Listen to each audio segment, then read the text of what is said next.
connective tissue, you're saying we can improve the functioning of a degenerative knee joint, for example, in this situation. So by doing this, you're saying this will give you more of a lifespan out of a bum knee. Absolutely. Yeah, I mean, one of the big questions that we will get in this regard is, well, I still need surgery? Does PRP or some of these regenerative techniques prevent surgery?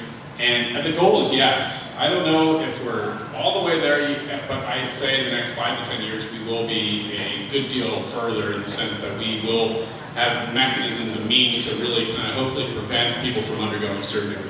I will say that studies have shown, as far as what they've done mostly as far as the knee in particular, because that's the easiest joint usually to inject, so it's always the first one studied. And what they've done is compared Synvisc, or the visco supplementation we were talking about earlier, which is kind of the godfather of this type of medicine, to injecting platelet-rich plasma. Just so everyone knows what the heck I'm talking about.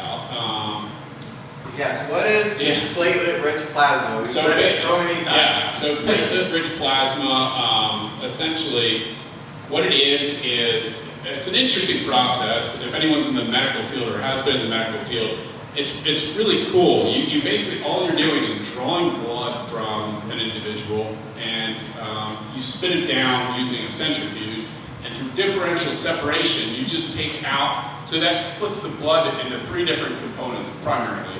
One is the plasma, which is the clear stuff.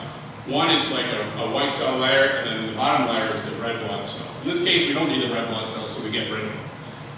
We take the bottom layer of the plasma with a little bit of the white cell layer, and that's where the platelets separate into. And platelets, it turns out, we thought that, you know, we cut ourselves, and and you think about when you're a kid, you like skin your knee, right? And it forms that nasty white like scab. But that white scab actually is formed of a lot of platelets.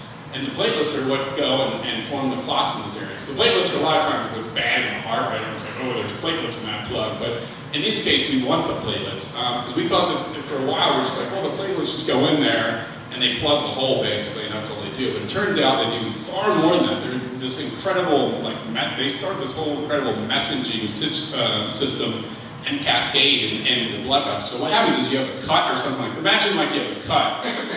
So one of the first responders are the platelets. Platelets go to the area, and then they start sending out all these like signals and like little chemical signals to different things. And one of them turns out is this thing called so maybe you can see this one, but this thing called the periocyte. And on our blood vessels, we have these little periocytes do nothing all day long. They're what we call quiescent, quiet cells. And they're just doing their thing. But in these circumstances, when there's an injury to the endothelial cells, which are the cells that line the blood vessels. So like you bleed from the cut. The platelets signal to these periocytes, which the periocytes are what we actually are referring to in general when we talk about stem cells. That's what the periocyte is. And a periocyte is a cell that really doesn't know what its function is at this point in time. It's just kind of sitting there and has the potential to do a number of different things. The platelet signals to it. It says, okay, well, I'm supposed to be doing this. And it comes and it basically does whatever the platelet tells it. So if you have a cut, it's gonna sit on like the fibrin or the matrix that kind of forms the clot and heals the tissue. In the knee, it may be that it's going to help lay down the structure and regenerate the cartilage structures that are in the knee. And in addition, in the tendons, it'll help rebuild the tendons in a way that makes sense from like you know, in a less disorganized pattern and restore function. But as far as I am a bit of a science nerd, or otherwise I wouldn't be in this field, but this is, and if anyone knows what an electron microscope is, this is what, it's like a very fancy high-powered microscope. This is actually your blood vessels, and these are those little periocytes that sit on top of it. So basically what you do for the PRP, you come in, we do a blood draw, we spin it down, and then we just take that little portion that's left in that little plasma layer with the platelets in it, and we inject it into the areas that have problems. Can you explain explain why Medicare and/or other insurances don't cover the PRP? Oh, it takes forever for them to catch up with anything. And they will fight us tooth and nail on just stuff that we've been doing forever. You know, just like... Drawing blood is pretty normal. Putting it in a centrifuge and spinning it out is pretty normal. All very normal. So why would they cover something that doesn't seem to be extreme? So that's a great question. I think that their answer will always be that we need more data, there needs to be more research done, which How long has the PRP been done? let's say probably, I would say I always date it when I talk to people in the clinic, I always date it back to probably, the first time I really heard about it was when Kobe Bryant got injured in like, I think it was like 2004 or 5. Anyway, he injured his knee and he went off and had it done. At that time, it was a place in Colorado. A guy in Colorado was one of the first people to do it here. There was a guy in Germany who was an orthopedic surgeon who was actually doing it a little bit before then. So it's some, in medical terms, which we move, like the FDA and Medicare move in glacial kind of terms. So in our terms, that's something relatively new. So it's taking them a while to kind of catch up with this. So how much would this cost without insurance? So it's $700, which is a reasonable. It's not. I know it's a lot of money, except. And how many times does it have to be done? So usually one time. There are times when it has to be done multiple times, but it's not $700 every time. It's substantially less. It's not $700 each time you have to have it. For the we'll call it boosters, but it's not that. We don't charge $700 every time. Do you use your own blood? Yes, sir. Oh, yeah, absolutely. It's autologous blood that we draw from your own, and therefore you don't have to worry about the reactions that you would get to, you know, obviously using someone else's donor blood or anything, or blood typing, God forbid, we get into that.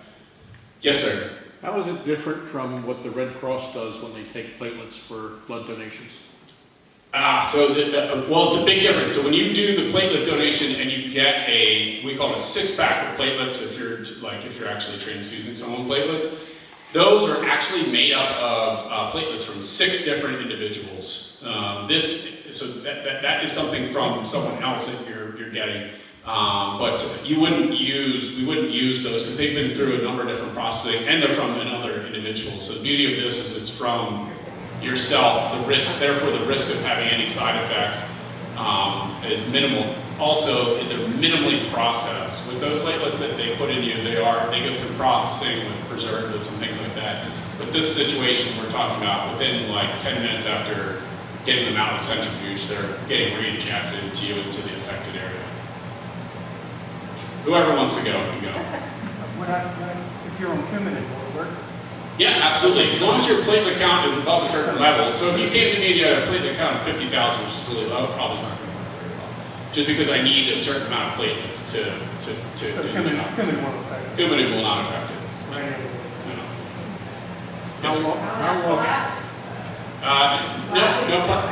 Plavix affects the way that the platelets bind. It's not going to affect the amount of platelets I can draw.